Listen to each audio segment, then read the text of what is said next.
ओं नमो भगवते वासुदेवाय। तृतीय स्कंध द्वादश अध्याय। द्वादशे सनकादि मुनि मनु जन्माई पद्मजोनि। सृष्टि विस्तार न देखिला द्विखंडे जौन सृष्टि कला। मैत्रेय उवाच एमंते काल संख्या जेते वर्णिली तोहर ग्रते। एबे विदुर कहूँ तते से ब्रह्मा सर्जना जे मते। वेद विचारे कला सृष्टि जेणु अमोघ तार दृष्टि। अंधता मिश्र मोहामोह तामिश्र पुणी तम मोह। अविद्या पंच पर्व सृष्टि आगे कल्पिला परमेष्टि। पाप बहुल सृष्टि सेहि ता देखि ब्रह्मा विचारई। ए सृष्टि नोहिला उचित दृढ़े गोविंदे देला चित्त। गोविंद पाद ध्यान बले संयुक्त भक्ति निश्चले। विष्णुर अंशे चारि भ्रात ब्रह्मार मन मध्यु जात। सनक सनंद एबेनि कुमार सनातन घेनि।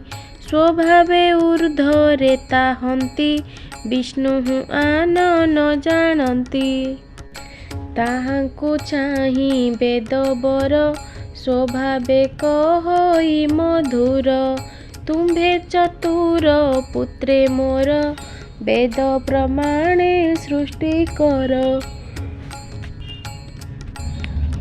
एमंते पिता वाक्य शुणी पुत्रे कहन्ति मने गुणी।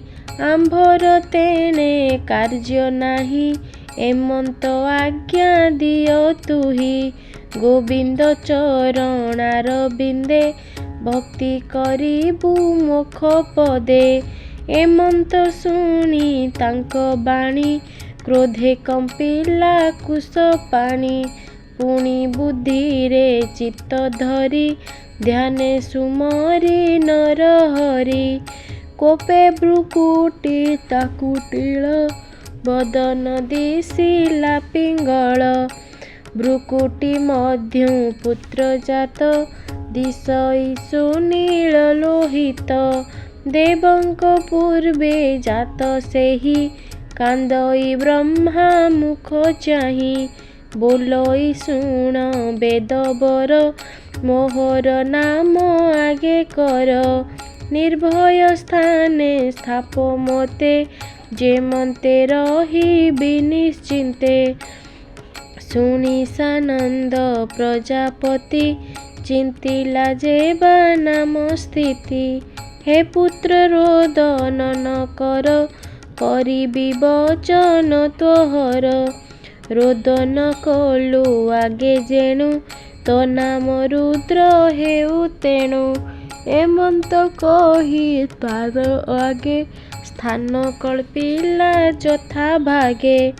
मन इंद्रिय प्राण व्योम वायु अनल जल स्थान।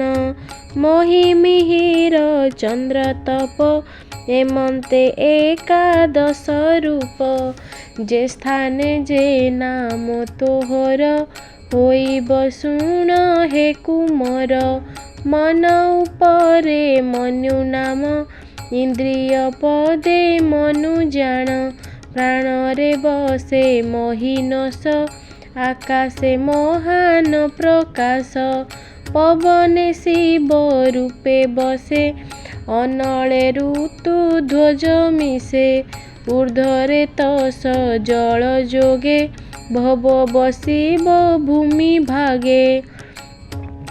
रविर स्थाने काल भाव चंद्रे बसिब वामदेव।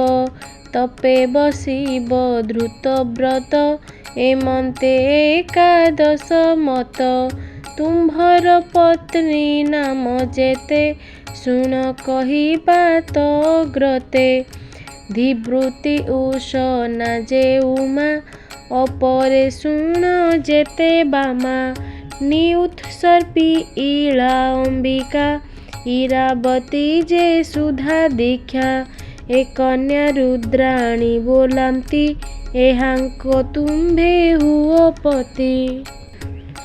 ए जेते नाम आदि स्थान स्थिरी सहिते तु ही घेन एणे तु प्रजा सृष्टि कर हुओ तु प्रजापति बर।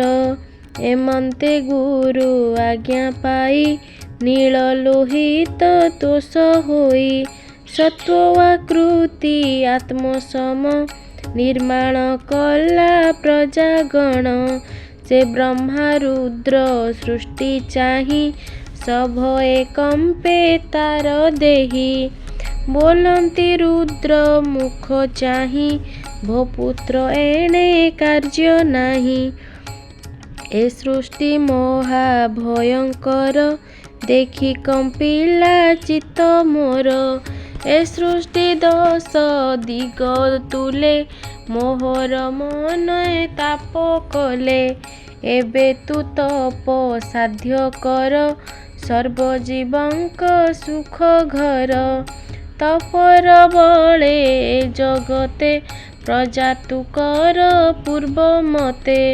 तपे तु विष्णु को पाइबु जे भावे सर्व काले थिबु। मैत्रेय उवाच हेमंत ब्रह्मा आज्ञा पाई नील लोहित तोष होई ब्रह्मार चरणे न मिला तप साधने बने गला। रुद्रंकु तप आज्ञा देई से ब्रह्मा मने विचारई। एत असंख्य रुद्रगण नुहंती सृष्टिर कारण। ताहांको शिव लोके थोई पुणी संशये विचारई। एबे कि करिबी उपाय न पुण कोपे देवराय। ए अंते विष्णु पाद चिंती ध्याने बसिला प्रजापति। तार शरीरु 10 सुत तक्षणे होइले संभूत। लोकवर्धन हेतु अर्थे न मिले ब्रह्मा पाद गते। मरीचि अत्रि अंगिरस पौलस्त्य पुलह प्रकाश। कृतु वसिष्ठ भृगु दक्ष दशमे नारद प्रत्यक्ष। सुन विदुर कहूँ भले जे अंगुजे बा उपुजिले। नारद उपुजिले कणु दक्ष दक्षिणा अंगुष्ठ मूलो। प्राणु वसिष्ठ मुनि जात भृगुजे त्वकरु संभूत। कृतु उपुजे भुजु मूले पुलह नाभिर मंडुळु। पुलस्त्वकर्ण मूळु जात अंगिरा बदनु संभूत। अत्रि उपुजे चक्षु जुगे मरीचि मनर संजोगे। दक्षिण स्तन धर्म जात जे धर्मधर इ जगत। जे स्थाने स्वयं नारायण अछंती सदा विद्यमान। अधर्म पृष्ठ देशु होई मृत्यु जहिरु संचरई। कामता हृदयरु संभूत भूरु अमंडलु क्रोध जात। लोभ होइला अष्ट देशे वचन बदनु प्रकाशे। शपथ सिंधु मेढ देशु मृत्यु देवता गुह्य देशु। गधर्म छायारु संभूति जाहार पत्नी देवहूति। एमंते अशेष जगत ब्रह्मार मन देहु जात। जे कन्या बचनु जन्मिला ब्रह्मार मन से मोहिला। सकामे ब्रह्मा तार हस्त धोइले रति रंग अर्थ। ଅଧର୍ମ ଦେଖି ବ୍ରହ୍ମା ଚିତେ ପୁତ୍ରେ ମିଳିଲେ ତା ଅଗ୍ରତେ। ମରିଚି ଆଦି ଯେତେ ଭାଇ ବୋଲନ୍ତି ପିତା ମୁଖ ଚାହିଁ। ଭୂତ ତାତ ସ୍ଥିର କର ଚିତ୍ତ ଏ ତ ତୁମ୍ଭର ବିପରୀତ।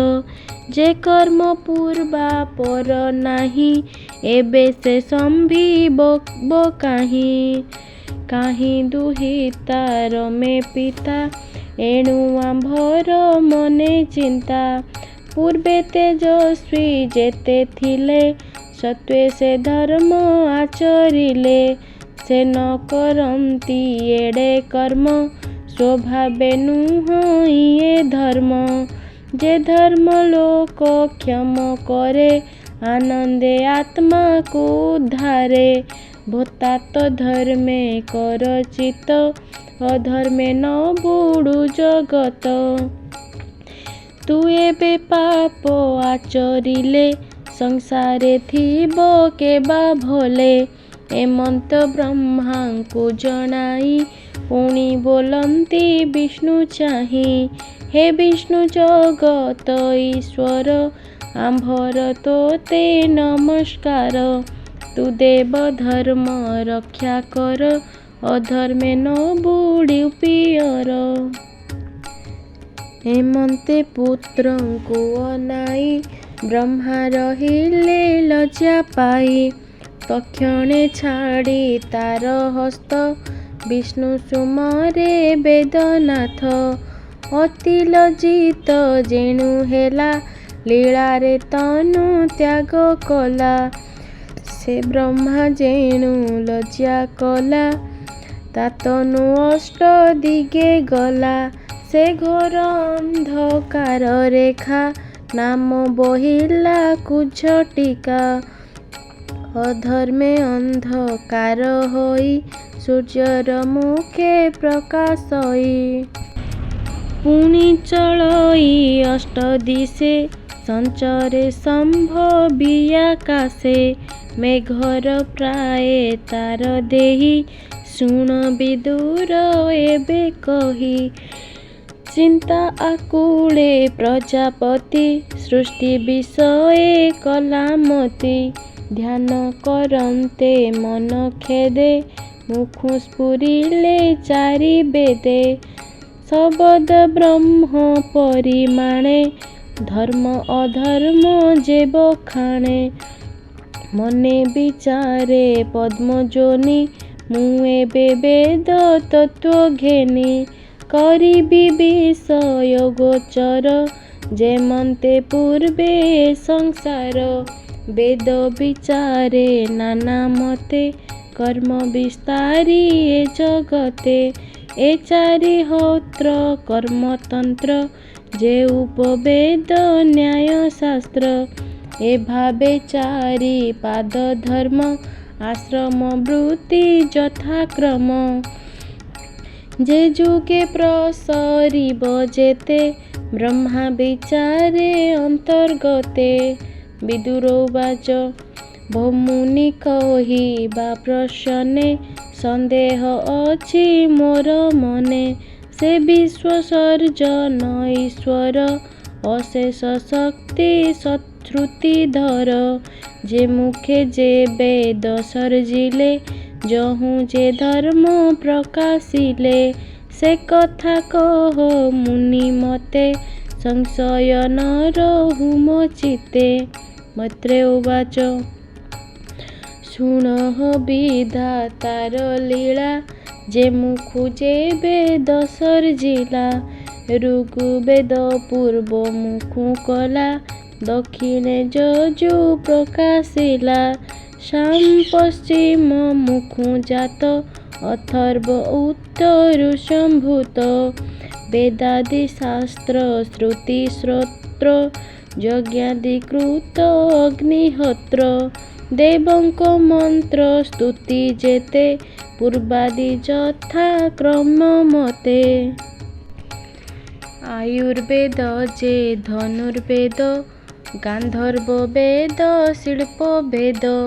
ଏ ଆଦି ଉପବେଦ ଯେତେ ପୂର୍ବାଦି ମୁଖୁ କ୍ରମାଗତେ ପଞ୍ଚମ ବେଦ ଇତିହାସ ଚତୁର୍ମୁଖେ ସୁପ୍ରକାଶ ଷୋଡ଼ଶୀ ଉକ୍ତ ପୂର୍ବମୁଖେ ପୁରାସି ଅଗ୍ନି ଷ୍ଟୁତ ଦକ୍ଷେ ଆପ୍ତ ଊର୍ଜ୍ଜାମ ଅତିରାତ୍ର ଗୋସବ ବାଜପେୟ ଜାତ ଧର୍ମାଚରଣ ଚାରି ବେଦ ବ୍ରହ୍ମା କଳ୍ପିଲା ଜ୍ଞାନ ଭେଦ ଯେ ବିଦ୍ୟା ଦାନ ତପ ସତ୍ୟ ଏ ଧର୍ମ ଚତୁଷ୍ପାଦ ମତ ଚତୁରାଶ୍ରମ ବୃତ୍ତି ଭାବେ ଯେ ଧର୍ମେ ଯେ ବା ନିସ୍ତରିବେ ସାବିତ୍ର ପ୍ରାଜାପତ୍ୟ ବ୍ରାହ୍ମ ବୃହତ ଆଦି ଚାରି କ୍ରମ କୃଷି ଯାଜନ ଯେ ଶାଳୀନ ଶିଳସ୍ଥ ବୃତ୍ତି ଆଦ୍ୟ ଧର୍ମ ବୈଖ୍ୟାନ ବାଳ ଖିଲ୍ୟ ଦୀକ୍ଷା ଉଡୁମ୍ବର ଫେନପ ଶିକ୍ଷା ସନ୍ନ୍ୟାସେ କୁଟି ଚକ ଆଦି ଆଶ୍ରମ ଧର୍ମ ଯେଣେ ସାଧି ଅପର ଆନ୍ୱିଖିକ ତ୍ରୟୀ ବାର୍ତ୍ତା ଦଣ୍ଡ ନୀତି ଯେ ହୋଇ ବୃହାତ୍ରି ସୃଷ୍ଟି ଏହି ମତେ ପ୍ରଣବ ଜନ୍ମ ହୃଦଗତେ ଗାୟତ୍ରୀ ଆଦି ସପ୍ତ ଛନ୍ଦ ମନ୍ତ୍ର ଦେବତା ଅନୁବନ୍ଧ ଉଷ୍ଣିକ ଛନ୍ଦ ଲୋମୁ ଜାତ ଗାୟତ୍ରୀ ଚର୍ମୁ ଉଦଭୂତ ମାଂସ ଉପୁଜେ ତ୍ରିଷ୍ଟ୍ରୁପ ଛନ୍ଦା ସ୍ନାୟୁରୁ ଅନୁଷ୍ପଦ ଛନ୍ଦା ଜଗତି ଅସ୍ତି ଦେଶୁ ହୁଏ ମଜାରେ ପଙ୍କ୍ତି ଛନ୍ଦ ରହେ ବୃହତି ଛନ୍ଦ ଦଶ ପ୍ରାଣ ଜୀବ ତାହାର ସ୍ପର୍ଶ ବର୍ଣ୍ଣ ସ୍ୱର ବ୍ରହ୍ମା ଶରୀରୁ ଜାତ ଉଷ୍ମାଣ ଇନ୍ଦ୍ରିୟ ସମ୍ଭୂତ ଅନ୍ତ୍ୟସ୍ଥ ବର୍ଣ୍ଣ ବଳେ ବସେ ଯେ ବଳେ ଶରୀର ପ୍ରକାଶେ ବ୍ରହ୍ମ ବିହାର ସପ୍ତ ସ୍ୱର ସୁଚିତେ ଶୁଣ ହେ ବିଦୁର ଶବଦ ବ୍ରହ୍ମ ତା ଶରୀର ସ୍ୱଭାବେ ବ୍ୟକ୍ତା ବ୍ୟକ୍ତ ପର ଏଣୁ ସଂସାର ବ୍ରହ୍ମମୟେ ଯେ ବ୍ରହ୍ମ ନାନା ଶକ୍ତି ବହେ ହେମନ୍ତେ ଶବ୍ଦ ବ୍ରହ୍ମା କରି ଅପର ସୃଷ୍ଟି ମନେ ସ୍ମରି ଯେ ଋଷି ସୃଷ୍ଟି ପୂର୍ବେ କଲା ତାଙ୍କ ବିସ୍ତାର ନ ଦେଖିଲା ସ୍ୱଭାବେ ତେଜବନ୍ତ ହନ୍ତି ପ୍ରଜା ସୃଜନ ନ କରନ୍ତି ଏମନ୍ତ ବିଚାରି ବିଧାତା ମନେ ପାଇଲା ଗୁରୁ ଚିନ୍ତା ଦେଖ ମୋହର କର୍ମ ମନ୍ଦ ମୁଁ ଯେ ସର୍ଜିଲି ଋଷି ବୃନ୍ଦ କେହି ନହିଲେ ସୃଷ୍ଟି ଯୋଗ୍ୟ ସର୍ବେ ପଶିଲେ ତପ ଯୋଗ ଏଥିରେ ଦୈବ ପ୍ରତିକୂଳ ଏଣୁ ମୋ ମାନସ ଆକୁଳ ଏମନ୍ତେ ମନେ କରି ଚିନ୍ତା ମୌନେ ବସିଲା ବିଧାତା ତକ୍ଷଣେ ବ୍ରହ୍ମା ନିଜ ପିଣ୍ଡ ତାପେ ହୋଇଲା ବେନି ଖଣ୍ଡ ଯେ ବେନି ଖଣ୍ଡ ବ୍ରହ୍ମା ଦେହେ ନାରୀ ପୁରୁଷ ବେନି ହୁଏ ସେ ବେନି ମଧ୍ୟେ ଯେ ପୁମାନ ହୋଇଲା ସ୍ୱୟଂ ଭୁବ ନାମ ସଂସାରେ ରାଜା ସେ ବୋଲାଇ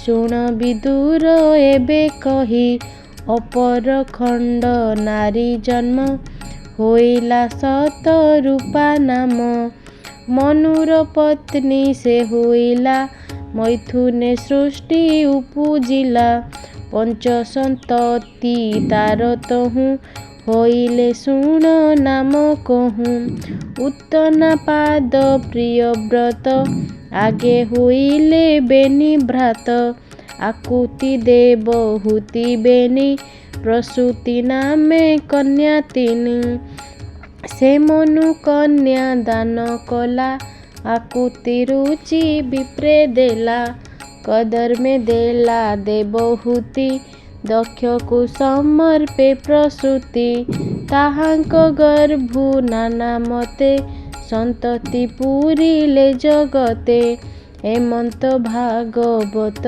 बाणी मैत्रेय विदुरे बखाणी शुण सुजने शुद्ध चिते तृतीय स्कंध भागवते मैत्रेय विदुर संवाद शुणते न लागे प्रमाद एणे हरिंकी करिलए ब्राह्मण जगन्नाथ कहे। इति श्रीमद्भागवते महापुराणे पारमहंस्यां संहितायां तृतीय स्कन्धे सृष्टिवर्णनं नाम 12 अध्याय।